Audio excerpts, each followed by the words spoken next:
Shalom semuanya. Hari ini kita baca Roma pasal 8 mulai ayat 11.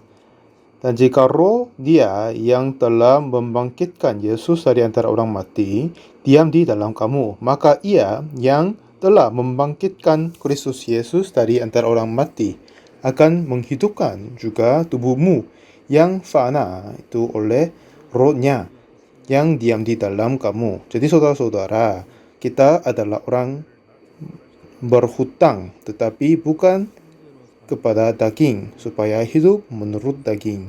Sebab jika kamu hidup menurut daging, kamu akan mati. Tetapi jika oleh roh kamu mematikan perbuatan-perbuatan tubuhmu, kamu akan hidup. Semua orang yang dipimpin roh Allah adalah anak Allah. Melalui Alkitab, Tuhan telah memberi banyak janji kepada kita semua. Jika kita semua,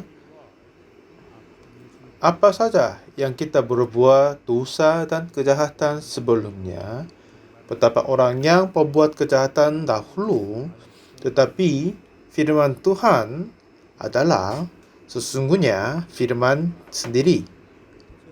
Pada mulanya, Tuhan menciptakan langit dan bumi. Dan juga Yohanes pasal 1 ini berkata, pada mulanya adalah firman. Lalu firman itu bersama-sama dengan Allah, dan firman itu adalah Allah.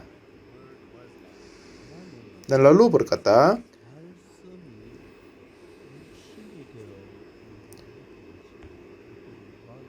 firman itu telah menjadi manusia dan diam di antara kita, dan kita telah melihat kemuliaannya, yaitu kemuliaan yang diberikan kepadanya sebagai anak tunggal Bapa. Jadi untuk firman sendiri mau dekat kepada kita, firman itu bertubuh manusia dan diam bersama dengan kita manusia. Dan kita panggil beliau adalah Yesus Kristus. Tubuh yang Yesus Kristus tetap sama dengan yang tubuh kita. Memang tidak ada yang di antara kita melihat Yesus dengan mata kita sendiri, tetapi Dia sesungguh mempunyai 5 jari sama hidung, mata yang kita punya. Tetapi yang berbeda adalah dalam tubuhnya ada firman Tuhan Allah. Jadi Tuhan, Yesus adalah Tuhan, tetapi Dia hanya bertubuh manusia seperti tubuh kita.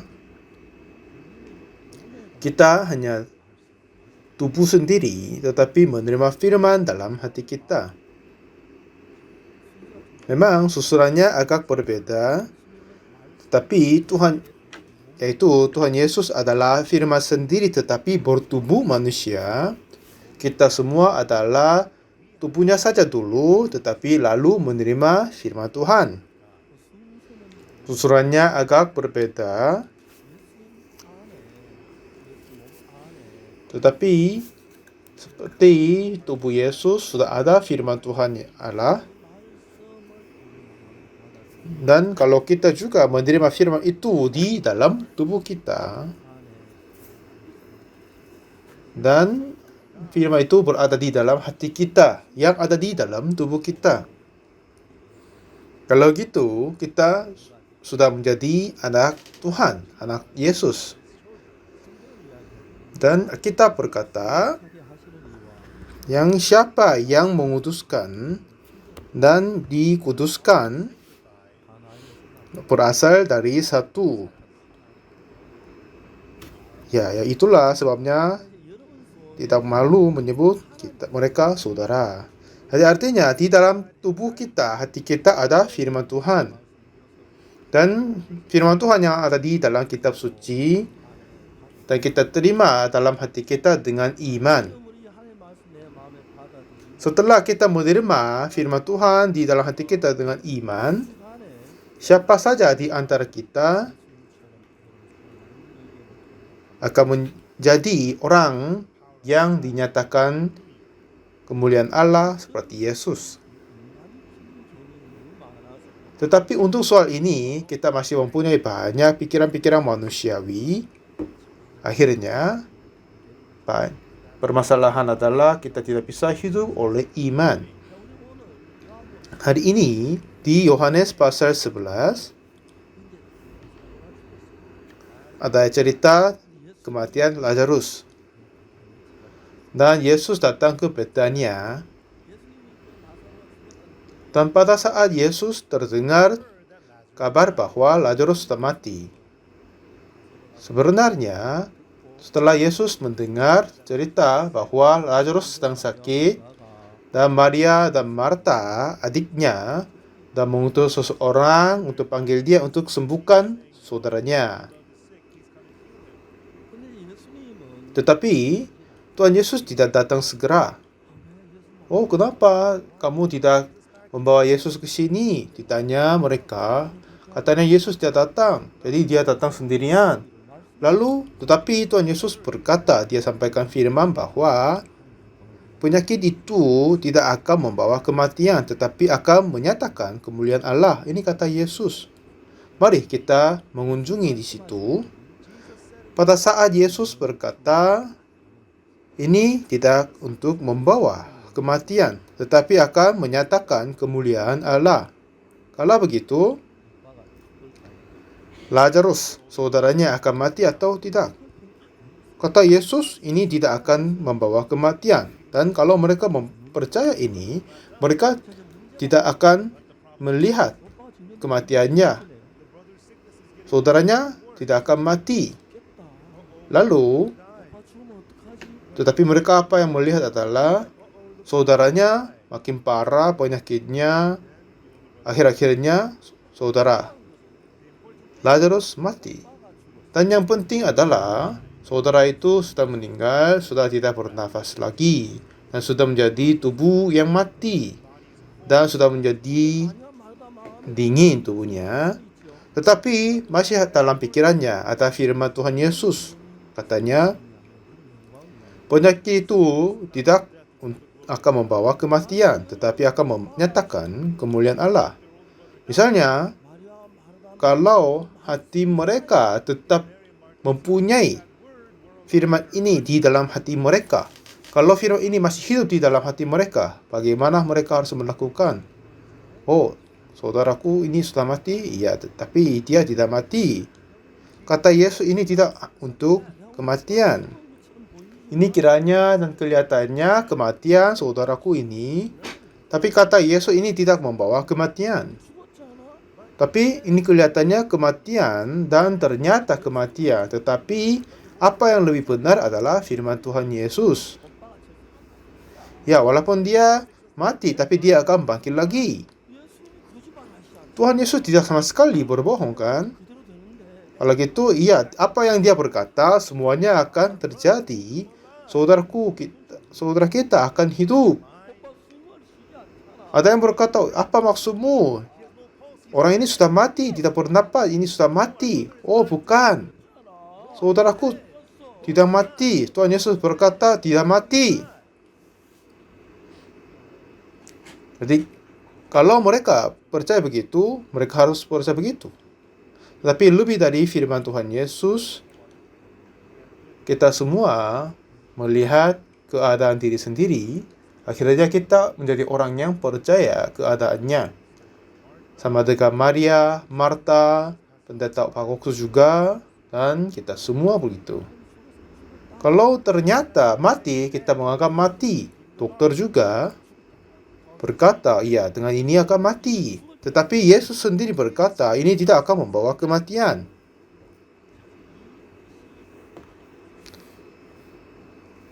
Jadi ini semua permasalahan memulai di dalam kitab suci dari sini. Tuhan bukan manusia. Kalau Tuhan berkata hidup, akhir-akhirnya dia hidup. Tetapi pengalaman kita tentang Tuhan masih kurang. Tetapi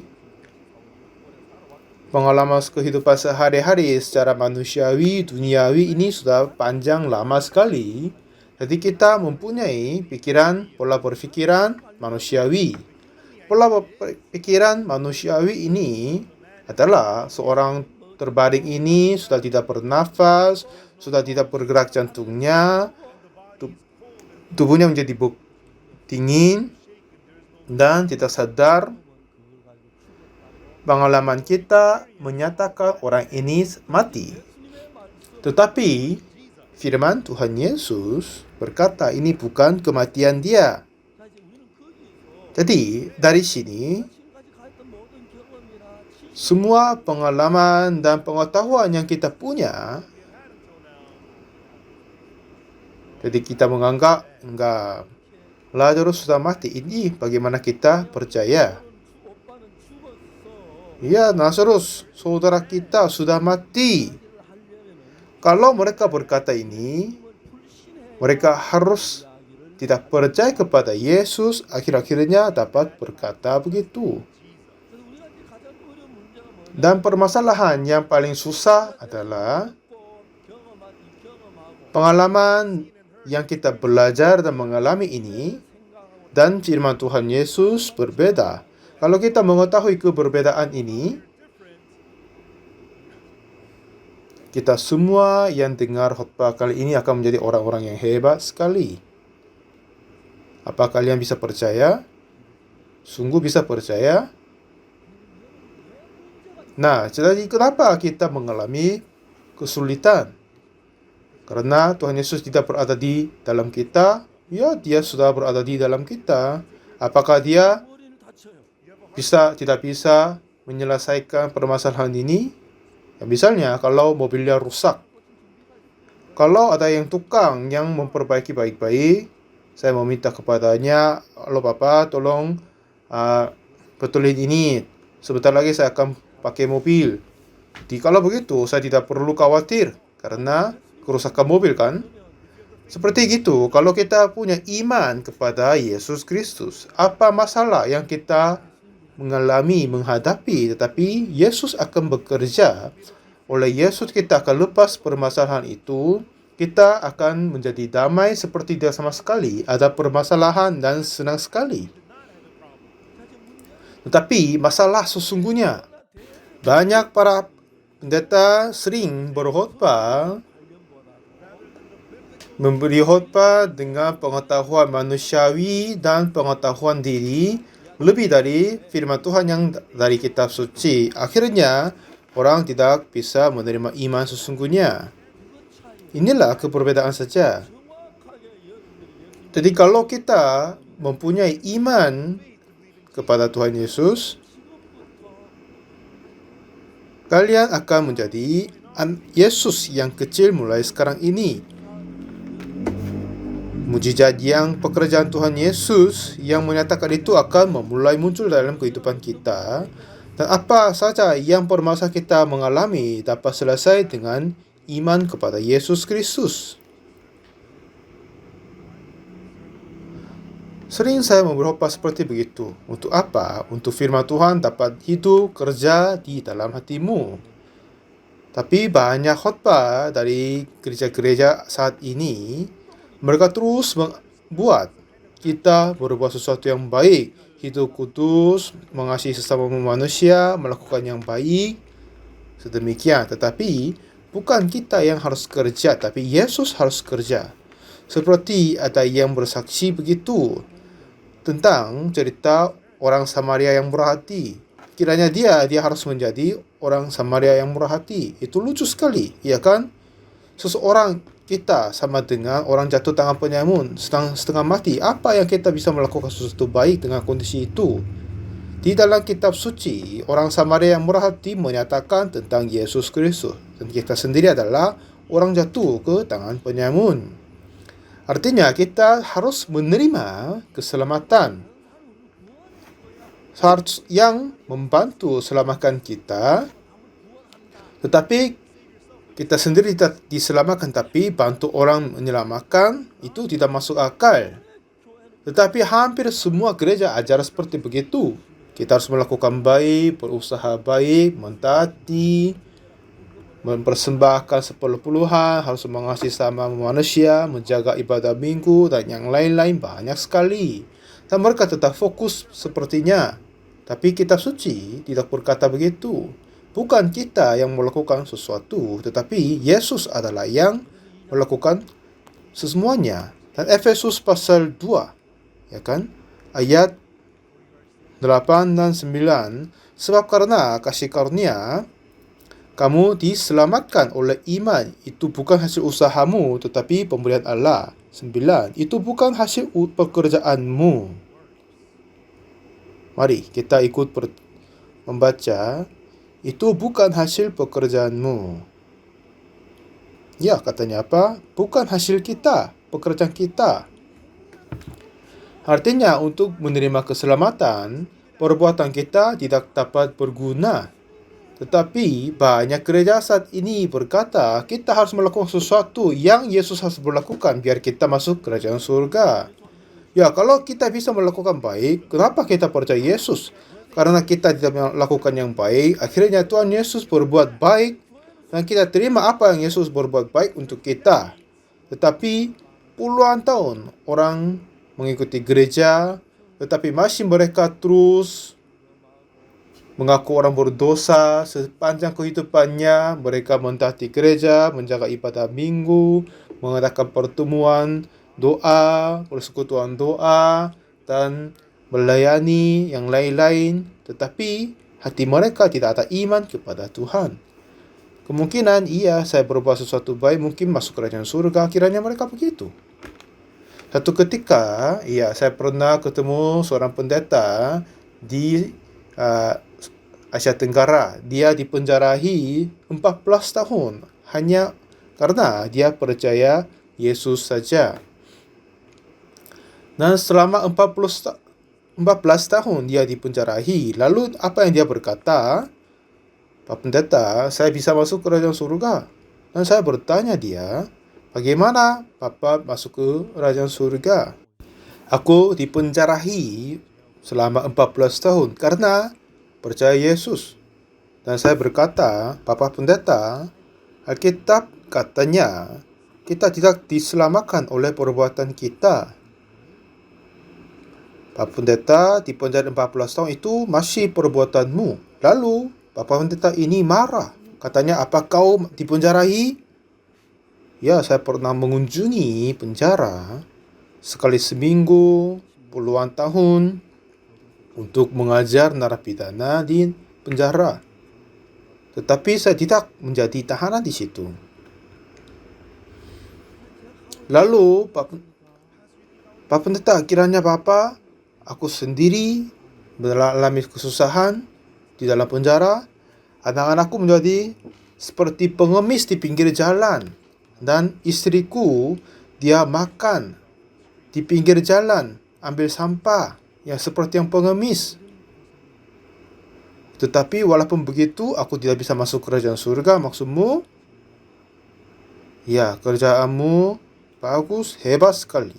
Walaupun begitu, Alkitab berkata, itu bukan hasil pekerjaanmu. Oleh pekerjaan, tidak bisa masuk kerajaan surga. Seperti begitu, banyak gereja saat ini mengajar kehidupan rohani arah terbalik. Ya, majelis ini adalah orang yang beriman, yang diakun ini penuh dengan anugerahnya.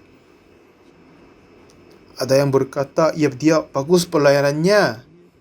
Mereka semua berkata tentang perbuatan diri sendiri. Tetapi jarang yang berkata tentang darah Yesus di atas kayu salib. Katanya ini bukan hasil pekerjaanmu. Ya kan? Kita berkata, kamu diselamatkan oleh iman, bukan hasil usahamu. Ini bukan hasil pekerjaanmu. Sekarang, banyak gereja masih mengajar kita harus melakukan sesuatu baik untuk diberkati dan masuk kerajaan surga. Tetapi bagaimanapun kita melakukan baik, tanpa iman itu tidak berguna. Dan Bapak Pendeta itu berkata, Pak Pendeta, Pak, pernah dipenjarahi Tidak hanya aku sendiri kesulitan, tetapi sekeluargaku merasa susah. Tapi apa maksudmu aku tidak masuk kerajaan surga? Pak Pendeta, saya menjawab begitu. Aku hanya berbicara tentang firman Tuhan. Firman Tuhan, kitab suci berkata, ini bukan hasil usahamu, hasil pekerjaanmu. Lalu dia marah dan pulang. Jadi saya merasa sedih sekali. Dia adalah Pak Pendeta yang dihormati dan terkenal di negaranya. Kepada mereka, saya kasih tahu tentang kitab suci. Masuk ke penjara, dianiayai, ini semuanya hasil pekerjaan sendiri. Tetapi pekerjaan kita ini sudah berbeda dari iman. Ada yang berbuat sesuatu tetapi tidak punya iman. Ada yang iman pun punya iman tapi tidak berbuat sesuatu yang baik. Itu sudah berbeda. Jadi apa yang kita harus belajar dari kitab suci? Kitab adalah Lazarus sudah mati, tetapi Tuhan Yesus datang untuk bangkit Lazarus yang sudah mati. Katanya dia, penyakit itu tidak akan membawa kematian. Dan dengan ini, dia datang untuk selamatkan dia dari kematian. Pada saat Yesus datang ke Betania, Lazarus mempunyai dua anak adik perempuan, yaitu Maria dan Marta. Dan tadinya kakak Marta adalah seorang logika, yang kedua Maria adalah agak emosi. Setelah mereka terdengar bahwa Yesus sedang datang kepada mereka, tapi Maria tidak pergi menjemputnya karena dia merasa kecewa kepada Yesus. Ya, saudaraku masih sakit, dia lebih baik datang lebih cepat. Tetapi kenapa dia tidak datang segera, tapi dia kenapa datang setelah saudaraku mati?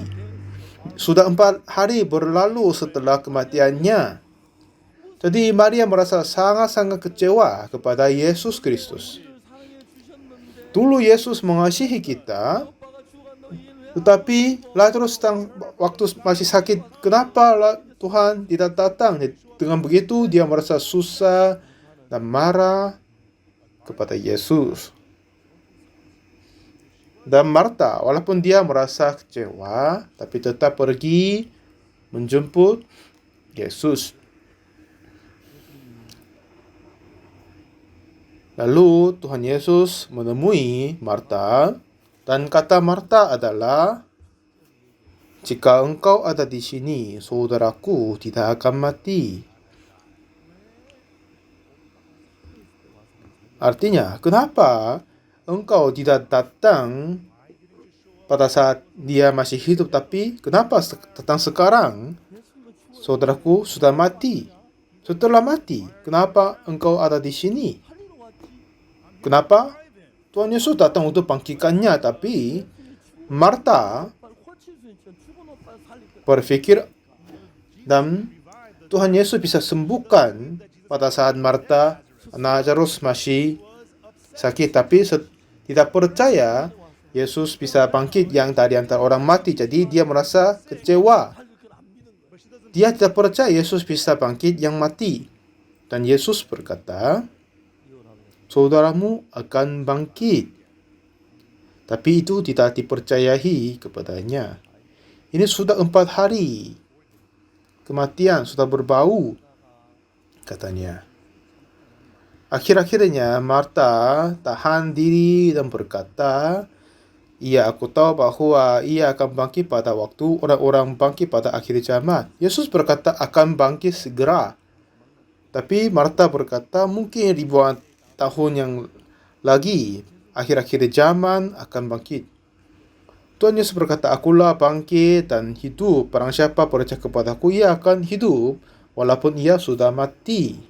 Dan kepada orang yang percaya, dia tidak akan mati selamanya. Dan jawab Marta, iya Tuhan, aku percaya. Walaupun begitu, dia agak tidak percaya, lalu panggil Maria kepadanya. Dan Maria datang kepada Yesus dan berkata, jika engkau ada di sini, saudaraku tidak akan mati. Jadi hati Maria dan Marta, ya Yesus kiranya mengasihi kita. Jadi kalau Lazarus saudara kita masih sakit, dia bisa datang sembuhkan. Tetapi kenapa dia datang terlambat, sudah mati? Mereka merasa kecewa. Dari sini apa yang permasalahan adalah pada saat kita membaca firman Tuhan Yesus yang ada di dalam Alkitab, ada yang beberapa tempat yang kita dapat percaya, ya mungkin itu terjadi. Dan ada yang kita susah percaya, apakah itu susah bisa terjadi.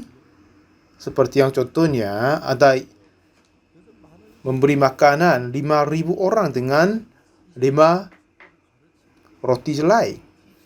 Seperti yang sekolah teologi saat ini. Kalau pada saat mereka mengajar firman Tuhan Yesus, mereka hanya berkata sesuatu dapat dipercayai dengan pemahaman manusiawi. Yang melebihinya mereka tidak mau ajarnya. Jadi oleh karena itu, orang-orang teologi mereka mengartikan tentang firman Tuhan lagi. Jadi beri makanan kepada 5.000 orang dari 5 roti itu tidak akan jadi kan. Jadi mereka membuat itu akan jadi. Ya, mereka bagaimana menciptakan ceritanya adalah pada saat Tuhan memberi makanan kepada 5.000 orang. Kebetulan mereka semua mempunyai makanan diri sendiri, tapi menyembunyikan itu. Pada saat mereka semua berdoa, mereka diam-diam keluarkan. Dengan ini mereka memberi makan kepada 5.000 orang. Jadi apa yang mereka dapat percayai dengan pemahaman manusia percaya, yang lebihnya tidak mau percaya. Jadi ada yang saya tahu, dia sudah belajar doktor teologi di Amerika, ditolak terima gelarnya karena dia tidak mau mengaku Yesus lahir dari anak darah. Oleh sebabnya itu, dia tidak bisa terima gelar doktor teologi. Seperti yang begitu, teologi saat ini mereka semua yang berkata apa yang mereka dapat percayai secara manusiawi. Kalau begitu, kenapa kita percaya Yesus? Kita pun bisa melakukan begitu, ya kan? Itu tidak sama sekali masuk akal. Tapi Tuhan Yesus yang kita percaya adalah Tuhan Allah. Selama saya mempercaya Tuhan itu, banyak kali saya mengalami Tuhan tetap hidup dan kerja di dalam kehidupan kita. Tuhan Yesus adalah Tuhan Allah. Bagaimanakah mungkin? Kenapa dia tidak bisa bangkit Lazarus yang mati? Di situ ada Yesus, Maria, Marta, dan murid-murid Yesus, dan orang-orang Yudea. Yahudi banyak sekali. Akhirnya Yesus sudah ada juga. Tetapi di antara mereka, hanya Yesus saja percaya Lazarus yang mati akan bangkit. Untuk Tuhan Yesus bisa kerja di dalam hati mereka, seperti yang kita semua yang dengar khotbah hari Minggu ini, apa yang kalian jika mencuri atau berzina atau menipu orang yang lain, dosa apa saja yang kita berbuat, tetapi jika kita sungguh percaya Yesus telah mengampuni semua segala dosanya, pada saat kita sungguh dapat percaya Tuhan telah mengampuni semua dosaku, kita menjadi suci oleh imannya. Dosa apa saja yang kita sudah berbuat dengan diri sendiri tidak bisa mengampuni dosa kita, tetapi oleh iman Yesus dapat diampuni. Jadi Tuhan Yesus mau selamatkan, bangkitkan Lazarus yang mati. Untuk itu apa yang dia harus melakukan adalah hati dia sudah harus mempersatukan kepada Maria dan Maria. Setelah itu Tuhan bisa kerja di dalam hati Maria dan Maria. Jika kita hati mempersatukan dengan hati Yesus, Tuhan bisa kerja kepada kita. Untuk penyembuhan penyakit kepada kita, Tuhan akan berkata, Ia akan sembuhkan aku, dan kita harus percaya seperti yang Tuhan menyembuhkan kita menjadi satu hati dengan Yesus. Itulah saatnya Tuhan kerja di dalam hati kita, kehidupan kita. Tuhan Yesus datang untuk bangkit Lazarus yang mati. Tapi sebelum dia bangkitkan, Lazarus sedang ada di dalam kuburan. Tetapi harus bangkitkan Lazarus sedang mati ada di dalam hati Maria dan Marta. Kalau dalam hati Maria dan Marta, Lazarus bangkit dari kematian Lazarus dari kuburan, dia pun akan bangkit berdiri. Dan Lazarus tetap mati, tetapi dalam matanya Yesus dia masih hidup, dia sudah bangkit. Jadi apa yang dia percaya, pikiran diri atau firman Tuhan Yesus, itulah yang penting sekali. Untuk Maria dan Marta percaya Yesus, dia harus menyangkal dan membuang pendapat putusan dia sendiri bahwa Lazarus saudaranya sudah mati. Kalau hal ini terjadi di dalam kehidupan kita, kita akan mengalami pembangkitan itu. Oleh sebabnya itu, kita tidak percaya Yesus sebagai manusia, tetapi percaya beliau sebagai Tuhan. Kita percaya dia sebagai Tuhan Allah. Tuhan sungguh bisa bangkit Lazarus yang mati. Dan Tuhan Yesus tidak mau bangkitkan Lazarus yang mati, tetapi terlebih dahulu bangkitkan Lazarus yang mati dalam hati Maria dan Marta. Terus berkata, saudaramu akan bangkit kalau kamu percaya akan melihat kemuliaan Allah. Ini terus Tuhan Yesus berkata kepada Maria. Itu hal-hal yang sangat-sangat syukur bagi Tuhan. Setelah seseorang menerima Tuhan Yesus dan menerima pengampunan dosa olehnya, dan ini proses untuk iman kepada Yesus dalam hati kita.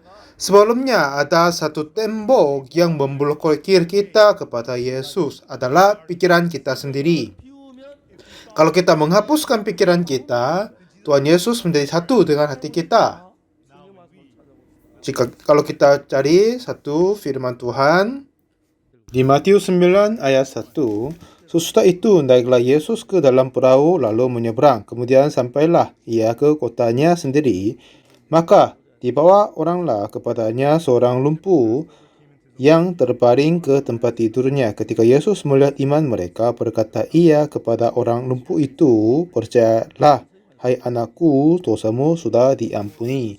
Maka berkatalah beberapa orang ahli Taurat dalam hatinya, ia menghujat Allah.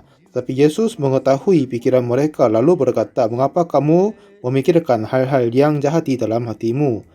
Manakah lebih mudah mengatakan dosamu sudah diampuni atau mengatakan bangunlah dan berjalanlah? Yesus berkata, manakah lebih mudah mengatakan dosamu sudah diampuni atau mengatakan bangunlah dan berjalanlah? Untuk Yesus berkata, dosamu diampuni, dia harus mati di atas kayu salib dan harus menumpah darah semuanya. Lalu dapat berkata ini dan mengatakan bangunlah dan berjalanlah. Yang ini sebelum kematian masih bisa berkata. Jadi manakah lebih mudah mengatakan dosamu sudah diampuni atau bangunlah dan berjalanlah? Ya, kata Yesus adalah jalan, bangunlah dan jalanlah itu lebih mudah daripada dosamu sudah diampuni. Tapi aku sendiri adalah Yesus. Tapi tidak hanya berkata bangunlah dan berjalanlah, tetapi aku bisa berkata dosamu sudah diampuni. Amin.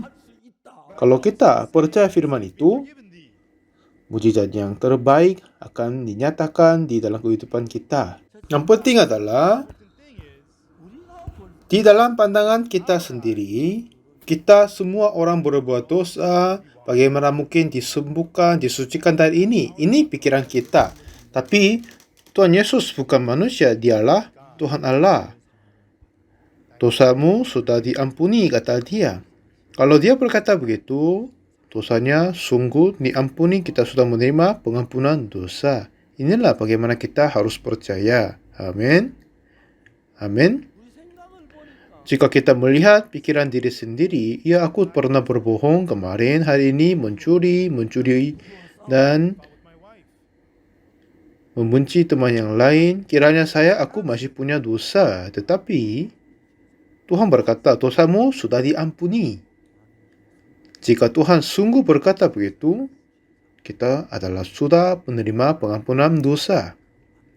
Oleh karena tidak kepercayaan ini, masih menganggap diri orang berdosa. Siapa yang tidak mau percaya Tuhan Yesus adalah yang berada di dalam gereja. Mereka terus datang gereja mengaku dosa, aku orang berdosa, ampunilah dosaku, ampunilah dosaku. Ini tidak sama sekali sama dengan firman Tuhan Yesus. Kalau Tuhan berkata dosamu sudah diampuni, dosanya telah diampun, tapi ini juga banyak sekali dinyatakan di dalam banyak bagian kitab suci. Ya kan? Di Yesaya juga berkata, aku telah menghapus segala dosa pemberontakanmu seperti kabut ditebungkan angin, dan segala dosamu seperti awan tertiup. Dan Ibrani juga berkata, aku tidak lagi mengingat dosa-dosamu, dosa-dosa dan kesalahan mereka. Jadi apabila untuk semua itu ada pengampunan, tidak perlu lagi dipersembahkan korban karena dosa.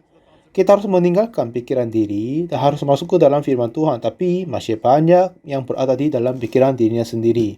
Tapi saudara yang kekasih Tuhan, untuk saya siapkan khotbah ibadah minggu ini, saya berpikir bahwa di dalam jemaat-jemaat di dalam gereja kami, tidak hanya berkata kita telah menerima pengampunan dosa, tetapi semoga kita semua bisa berkata bagaimana Tuhan kerja di dalam kita. Hanya mereka percaya bahwa dosamu telah diampuni dan kita percaya. Dengan ini kita terima pengampunan dosa. Dan selanjutnya, kalau kita percaya firman Tuhan yang lain juga, ya kan? Tuhan berkata, dosamu sudah diampuni, atau bangunlah dan berjalanlah. Apa yang lebih mudah? Ya kan? Ya, bangunlah dan berjalanlah. Mengatakan ini adalah lebih mudah. Karena, ya, untuk berkata dosamu sudah diampuni, untuk berkata ini, dia harus mati di atas kayu salib terlebih dahulu.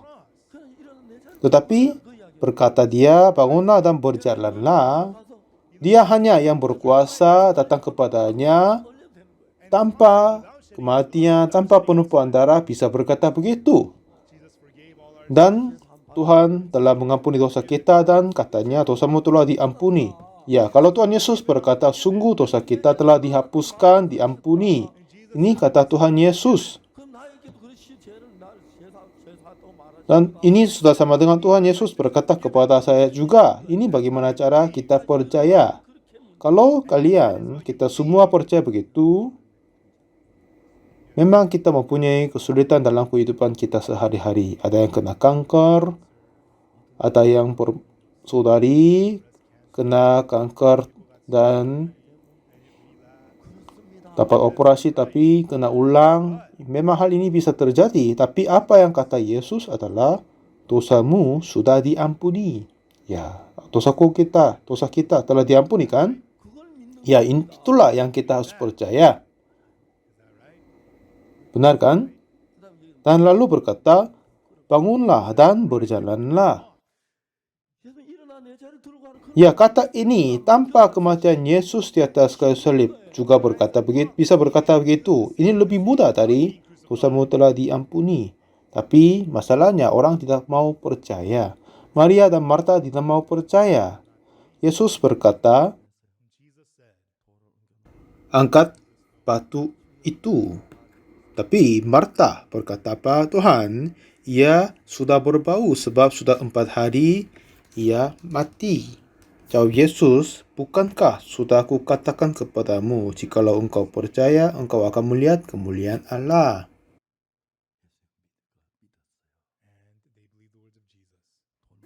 Lalu Marta dan Maria dapat percaya, kepada Yesus, mengangkat batu, lalu Lazarus yang mati bangkit dan keluar. Jadi mari kita tidak menghitung Yesus dengan pandangan pengetahuan diri, tetapi percayalah dia adalah Tuhan Allah yang Maha Kuasa.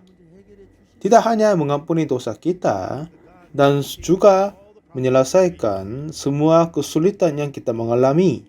Jadi saudara, Tuhan Yesus adalah Tuhan Allah. Dan dia ingin sekali bekerja di dalam hati semua. Dia tidak hanya mengampuni dosa kita, tetapi ingin bekerja dalam hati kita dan memberi anugerah kepada kita. Jangan percaya dia dengan pembatasan pemahaman kita. Walaupun kelihatannya mustahil dari pandangan kita, tapi kalau dia adalah Tuhan, pasti dia akan sanggup kepada semuanya. Dia bisa sembuhkan dari penyakit ini dan yang lain, permasalahan semuanya.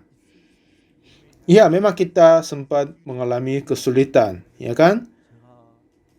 Pada saat dulu saya merasa penyakit mah, tapi saya percaya kepada firman Tuhan dan sembuh. Pada saat saya sakit jantung, tapi saya sembuh darinya. Hal-hal yang kelihatannya mustahil ada banyak sekali, tetapi kepada Yesus tidak sama sekali sulit. Kepadanya sudah mempunyai kuasa mengatasi semua segalanya. Pada saat kita terima firman itu dan tinggal percaya, itu sudah cukup sekali. Tapi kiranya kita kelihatannya mustahil, akhirnya kita khawatir dan takut, tidak bisa tertidur, tidak bisa makan, dan menjadi lemah. Ada banyak yang hidup begitu. Tapi sekarang, saudara, kita menghapus dan membuang pikiran kita. Dan mari kita percaya firman Tuhan Yesus. Lalu semua perbuatan, permasalahan kehidupan kita akan semua permasalahan kita akan selesai oleh anugerah Yesus. Amin. Oleh kuasa Yesus. Tuhan tetap kerja. Ya. Amin. Kalau begitu, kita akan menjadi Yesus yang kecil. Di dalam keluarga dan pekerjaan, di tengah sesama manusia, kita akan menjadi Yesus yang kecil. Dan melalui kita, Tuhan akan menyatakan dan akan bekerja. Dan pasti kita akan mengalami begitu. Saya sudah melihat banyak orang yang sedang mati karena penyakit, kepadanya mengajar tentang iman dan melihat banyak orang sehat menjadi sembuh. Ya kan? Pada saat kita menyangkal dan membuang pikiran diri dan percaya kepada Yesus. Lalu kita akan menjadi Yesus yang kecil di zaman ini. Tuhan Yesus dapat kerja melalui kita semua. Jangan kira ini akan menjadi mustahil, tetapi Tuhan Yesus tetap berada di dalam hati kita. Percayalah firman ini.